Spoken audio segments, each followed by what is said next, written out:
So now we've got enough of the foundations to really look at the question, what is Christianity? We know a little bit about who God is, who we are, what sin is, and what the Bible has to do with it all, but what is our response to all of this? Well, first of all, let me fill you in on the rest of the story. When humans chose to sin, they separated themselves from God, but He still loved them and wanted to offer a way for us to be in right relationship with Him again. God's solution to rectify our sin was to use His Son, Jesus Christ, as a sacrifice. And Jesus is fully God, but also fully human. Another one of those impossible to understand things. I know, I'm sorry.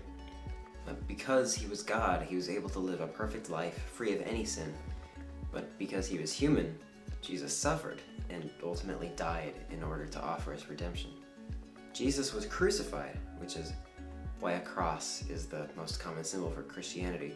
But 3 days after His death, Jesus rose again, and now we have the opportunity to accept His forgiveness.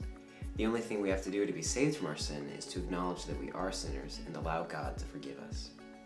Now, obviously, that's a very brief summary, and like we said, it's very, very important to read the Bible. There's so much more in there about God's plans, Jesus' life, and our salvation. But for the rest of this video, we're going to look at what life is like after making the decision to accept the forgiveness of Christ.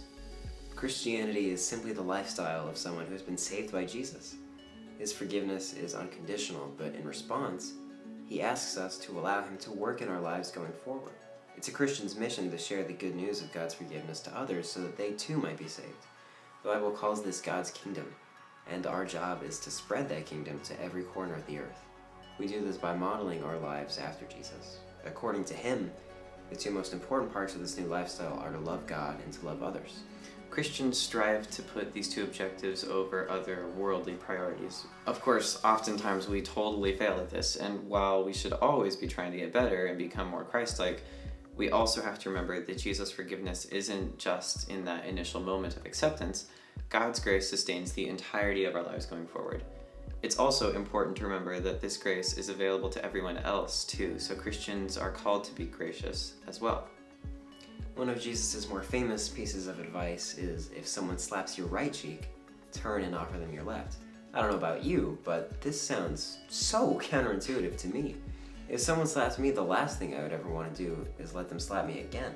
But God calls us to be radically gracious because we have been saved by radical grace. As Christians spread God's word throughout the world, they create little pockets of heaven here on earth.